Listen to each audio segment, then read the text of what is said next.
ઇન્ડી allowance Congress અને RJD ના મંચ પરથી જે પ્રકારે આદરણીય વડાપ્રધાન નરેન્દ્રભાઈના સ્વર્ગસ્થ માતૃશ્રી માટે જે અપશબ્દો ઉચ્ચાર કરવામાં આવ્યા, આ કોંગ્રેસની માનસિકતા, એમના નેતાઓની માનસિકતા છતી કરે છે. આદરણીય વડાપ્રધાન નરેન્દ્રભાઈ માટે તો અનેક વખત અપશબ્દો બોલવામાં આવ્યા છે. કોંગ્રેસના માતૃશ્રીએ પણ ગુજરાતમાં આવીને મોતના સોદાગર જેવા શબ્દોથી આદરણીય નરેન્દ્રભાઈને ખૂબ ખોટી રીતે નવાજ્યા છે.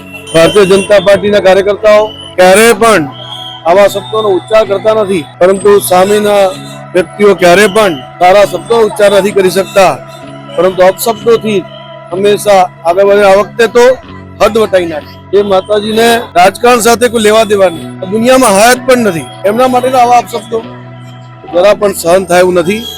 અમારા મહિલા મોરચાના કાર્યકર્તાઓએ નિર્ધાર કર્યો અને આજે અહીંયા ધરણા પ્રદર્શનનો કાર્યક્રમ આયોજિત કર્યો છે. 2 કલાક સુધી આ ધરણા પ્રદર્શન ચાલવાનું છે.